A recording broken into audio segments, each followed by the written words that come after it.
اور بلند آواز ہونی چاہیے. الصلاۃ والسلام علیک یا حبیب اللہ، الصلاۃ والسلام علیک یا حبیب اللہ، وعلی آلک وعلی آلک واصحابک واصحابک یا نور اللہ یا نور اللہ صلی اللہ تعالی علیہ وسلم. صلی اللہ تعالی علیہ وسلم.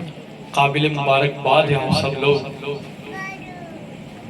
بات شروع کرنے سے پہلے ضمن ایک بات عرض کروں کہ کچھ سالوں پہلے ہمارے شہر سورت میں ہی کسی نے ایک آواز اٹھائی تھی اور سنیوں پر اعتراض کرتے ہوئے کہا تھا کہ یہ سنی لوگ بڑی کرامتیں سناتے ہیں، تو آج کے دور میں کرامتیں نظر کیوں نہیں آتی؟ لیکن آج میں بالکل دل سے یہ بات کہہ رہا ہوں کہ جن لوگوں کو کرامت دیکھنا ہے آئے نور نگر میں تشریف لے آئے. یہاں پر ہمارے سید صاحب کی کرامتیں نظر آ رہی ہیں، جو کبھی اسٹیج پر نہیں چڑھے، کبھی مائک ہاتھ میں نہیں لیے. یہ سید صاحب کی کرامت ہی تو ہے. بلکہ ہم سب مل کر یوں کہیں، جب تک بیکے نہ تھے تو کوئی پوچھتا تھا، سید صاحب آپ نے خرید کر ہمیں انمول کر دیا. سید صاحب نے واقعی میں مجھے بھی، آپ کو بھی، ہم سب کو انمول کر دیا. اللہ پاک ہمارے سید صاحب کو سلامت رکھے اور ہمیں اسی طرح ان کا ساتھ دینے کی، ان کے ساتھ چلنے کی اللہ توفیق عطا فرمائے.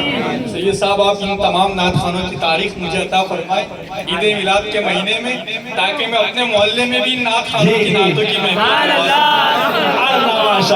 درود پاک پڑھے. اللہم صلی علی سیدنا و مولانا محمد معدن الجود والکرم وآلہ وبارک وسلم. صلاۃ و سلام علیک یا رسول اللہ صلی اللہ تعالی علیہ وسلم. کسی شاعر نے بڑی پیاری بات کہی ہے، جو نعتوں میں محبت کا قرینہ دیکھ لیتے ہیں، جو نعتوں میں محبت کا قرینہ دیکھ لیتے ہیں، تصور ہی تصور میں مدینہ دیکھ لیتے ہیں، تصور ہی تصور میں مدینہ دیکھ لیتے ہیں. اور مختلف شاعروں نے اپنے اپنے انداز میں بات کہی ہے. کسی شاعر نے کہا ہے، نعت خواہ سنت حسان پہ کرتے ہیں عمل، نعت خواہ سنت حسان پہ کرتے ہیں عمل، نعت پڑھتے ہیں اور آقا سے دعا لیتے ہیں، نعت پڑھتے ہیں اور آقا سے دعا لیتے ہیں. آج لوگ اعتراض کرتے ہیں، سوال کرتے ہیں کہ یہ نعتوں کی محفل کیوں سجاتے ہو، نعت پڑھنے سے ملتا کیا ہے، یہ نذرانے کیوں پیش کرتے ہو، ملتا کیا ہے؟ اچھی طرح یاد رکھے، شیخ الاسلام نے کہا ہے، بڑے لطیف ہے نازک سے گھر میں رہتے ہیں، میرے حضور میری چشمے تر میں رہتے ہیں. اور یقین والے کہاں سے نکلے کہاں پہنچے، جو اہل شک ہے اگر میں مگر میں رہتے ہیں. تو کچھ لوگ حوالے مانگتے ہیں کہ یہ نعتوں کی محفل کیوں سجاتے ہو، یہ نعت پڑھنے سے ملتا کیا ہے. آئیے میں مختصر سے وقت میں، مجھے 10 منٹ دیے گئے ہیں، اس 10 منٹ میں آپ کو سمجھانے کی کوشش کروں کہ نعتیں پڑھنے سے ملتا کیا ہے، اور نعت کن کن لوگوں نے پڑھی ہے اور کون نعت پڑھتا ہے. توجہ سے بات کو سنیں. سب سے پہلے تو ایک بات اچھی طرح یاد رکھے، نعت پڑھنا یہ آج کا کوئی نیا طریقہ نہیں، بلکہ حضور کی نعت پڑھنا یہ اللہ تبارک و تعالیٰ کی سنت ہے. حضرت علامہ برکاتی بزرگ نظمی میاں مہاریروی رحمت اللہ تعالیٰ علیہ نے کہا ہے، آغاز سے اخیر تک قرآن ہے نعت مصطفیٰ، محبوب کے بیان کا کیسا انوکھا ڈھنگ ہے. نظمی میاں تو بتا گئے پورا قرآن پاک نعت ہے، یعنی نعت پڑھنا یہ اللہ تعالیٰ کی سنت. فرشتے بھی نعت پڑھتے ہیں، انبیاء نے بھی اپنے اپنے دور میں حضور کی نعتیں پڑھی ہے، صحابہ بھی نعت پڑھنے والے. اگر صحابہ کی نعت کی تاریخ اٹھا کر کے دیکھے تو صحابہ اکرام میں نعت خانوں کے اندر جو سب سے اول نمبر پر آتے ہیں ان کا نام حضرت حسان ابن ثابت رضی اللہ تعالیٰ عنہ. کہ ہم نے بارہا علماء اکرام سے واقعہ نہیں سنا، حسان ابن ثابت حضور کی بارگاہ کی مقبول سناخواہ، مقبول نعت خواہ ہے. جب یہ نعت پڑھتے قربان جائیں ان کی عظمتوں پر، میرے آقا انہیں منبر پر بٹھا دیا کرتے تھے. حضور کی موجودگی میں نعت پڑھنے والے صحابی حضرت حسان ابن ثابت، اور جب حضرت حسان ابن ثابت نعتیں پڑھتے تو میرے آقا دعا دیتے تھے، اے حسان اللہ تیرے چہرے کو سلامتی عطا فرمائے. وہ حضرت حسان ابن ثابت کہ جو نعت پڑھ کر حضور سے دعائیں لیا کرتے تھے. اسی لیے میں نے کہا نعت خواہ سنت حسان پہ کرتے ہیں عمل، نعت پڑھتے ہیں اور آقا سے دعا لیتے ہیں.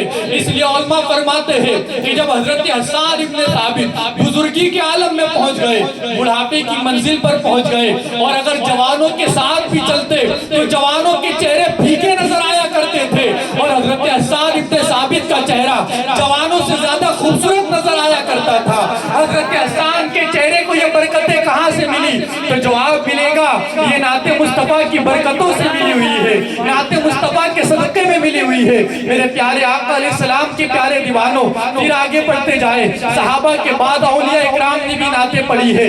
اگر نعتوں کی بات کی جائے تو عاشقوں کو امام جامی یاد آ جاتے ہیں۔ وہ امام جامی، اللہ اکبر، بہت بڑے عاشق رسول، کم و بیش آج سے 700 سال پہلے کے بزرگ امام جامی، اللہ اکبر، نکلتے اپنے گھر سے سرور کائنات کی بارگاہ میں حاضری دینے کے لیے۔ لیکن جب جو بندہ عشق میں اگر منزلیں بلند طے کرتا ہے، بلند منزلوں پر پہنچتا ہے، اور اس کے امتحانات بھی لیے جاتے ہیں۔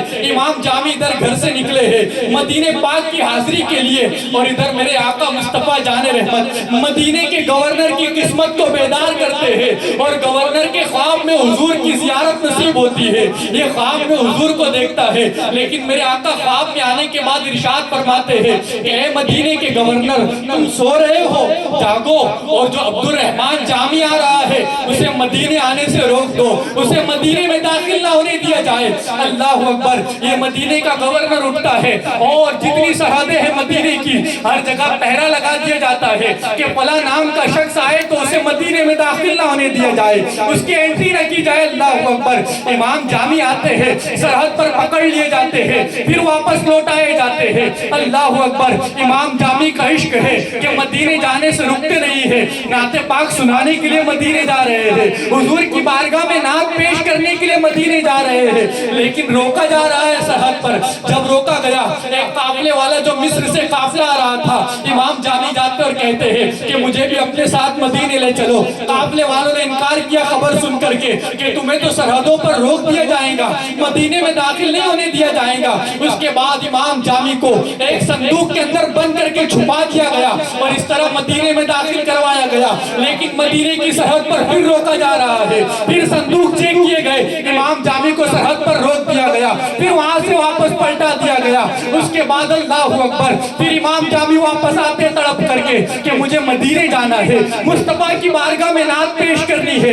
اللہ اکبر، پھر ایک چرواہے کے ساتھ آتے ہیں اور کہتے ہیں کہ تمہارا میں چرواہا بن جاؤں گا، تمہاری بھیڑ بکریوں کی حفاظت کروں گا، مجھے اپنے ساتھ مدینے لے چلو۔ اللہ اکبر، مدینے کی سرحد قریب آتی ہے، امام جامی ایک بھیڑ کا لباس اوڑھ کر کے بھیڑ بکریوں کے بیچ میں چھپ کر کے مدینے کی سرحد میں داخل ہوتے ہیں، پھر پکڑ لیے جاتے، روک لیا جاتا ہے۔ جب روکا جاتا ہے، پکڑ کر مدینے کے گورنر کے حوالے کیا جاتا ہے۔ جب گورنر نے پکڑا، پکڑنے کے بعد قید خانے میں بند کر دیا۔ ادھر امام جامی کو قید خانے میں بند کیا جاتا ہے، پھر مدینے کے گورنر کے خواب میں پھر سرور کائنات کی زیارت نصیب ہوتی ہے، پھر وہ حضور کا دیدار کرتا ہے۔ میرے آقا فرماتے ہیں تم نے میرے غلام عبد الرحمن جامی کو قید کیوں کیا؟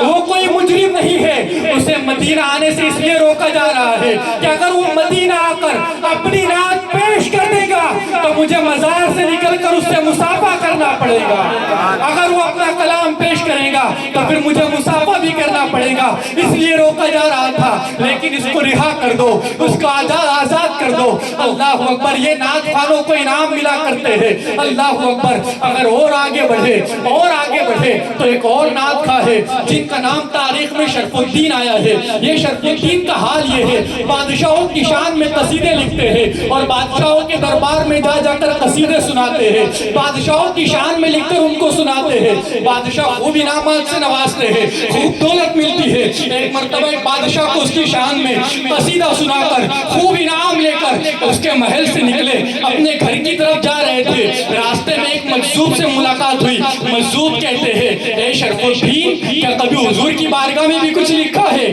کیا کبھی خواب میں حضور کی زیارت بھی نصیب ہوئی ہے؟ اس طرح کے سوالات کرتے ہیں۔ امام جامی تھوڑے ششتر رہتے، اللہ اکبر، یہ جناب شرف الدین تھوڑے ششتر رہ جاتے ہیں۔ گھر پہنچتے ہیں، اب بزرگ کی باتوں میں جو ہوتا ہے وہ بڑا اثر ہوتا ہے، بزرگوں کی باتوں میں اثر کر گئی بات دل پر۔ اس کے بعد اب بادشاہوں کے قصیدے لکھنے چھوڑ دیے، اب حضور کی نعتیں لکھ رہے ہیں، اب حضور کی بارگاہ میں نعتیں لکھ کر کے پیش کر رہے ہیں۔ اب حال یہ اللہ اکبر، جب تک بادشاہوں کے قصیدے لکھتے تھے خوب دولت بھی تھی، عیش و عشرت کی زندگی تھی، لیکن اب حضور کی بارگاہ میں نعتیں لکھ رہے ہیں. اب اللہ اکبر مصیبتیں بھی آ رہی ہیں, پریشانیاں بھی آ رہی ہیں. اچھی طرح یاد رکھے, میں اکثر اپنی افطاری محفل میں آپ سے عرض کر چکا ہوں کہ جو اللہ کے محبوب بندے ہوتے ہیں مصیبتیں انہی پر آتی ہے, پریشانیاں انہی پر آتی ہے, ان کے لیے امتحانات ہوتا ہے, آزمائشیں ہوتی ہے. یہ جناب شرف الدین پر بھی مصیبتیں آئی, آزمائشوں کا دور آیا, حتیٰ کہ پیسوں کے معاملے میں بھی آپ غریبی کی طرف دھکیلے جانے لگے. حال یہ اللہ اکبر کہ اس پر بس نہیں, آپ کو لقوے کی بیماری ہو گئی, ہاتھ اور پیر نے کام کرنا بند کر دیا. اب حضرت شرف الدین جو ہے بستر پر پڑے ہوئے ہیں, اب گھر سے باہر بھی نکل نہیں سکتے. اسی عالم میں یہ جناب شرف الدین قلم اٹھاتے ہیں اور اٹھانے کے بعد لکھنا شروع کرتے ہیں. کیا لکھتے ہیں؟ مولا صلی وسلم دائما ابدا علی حبیبک خیر الخلق کلہم. ہم سب اس قصیدے کو بارہا سنتے ہیں, پوری دنیا میں پڑھا جاتا ہے یہ قصیدہ. یہ حضرت امام شرف الدین کا لکھا ہوا قصیدہ.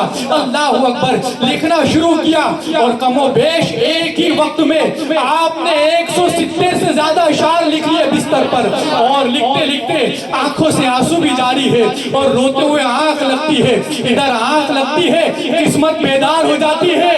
خواب میں مصطفیٰ جان رحمت تشریف لاتے ہیں, حضور کا دیدار نصیب ہوتا ہے. مدینے کے تاجدار کی محفل سجی ہوئی ہے, جناب شرف الدین خواب میں دیکھتے ہیں مصطفیٰ جان رحمت کی محفل میں یہ جناب شرف الدین بھی حاضر ہے. میرے آقا نے ارشاد فرمایا, اے شرف الدین بڑے مایوس ہو, بڑے اداس ہو, بات کیا ہے؟ حضرت جناب امام شرف الدین اپنا سارا منظر پیش کرتے, حضور دیکھی کیسے حالات ہے. میرے آقا فرماتے, شرف الدین جو نعت رات میں لکھی ہے ذرا وہ تو پڑھ کر سناؤ, تم نے لکھا کیا ہے؟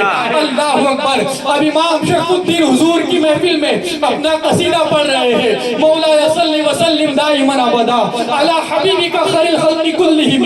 امام شرف الدین پڑھتے جا رہے ہیں اور مصطفیٰ جان رحمت کی کیفیت کیا ہے تو علماء نے کتابوں میں لکھا کہ جب امام شرف الدین یہ قصیدہ پڑھ رہے تھے تو مصطفیٰ جان رحمت ان کی قصیدے کو سن کر ایسے جھوم رہے تھے جیسے پھلدار ٹہنی ہوا سے جھوما کرتی ہے.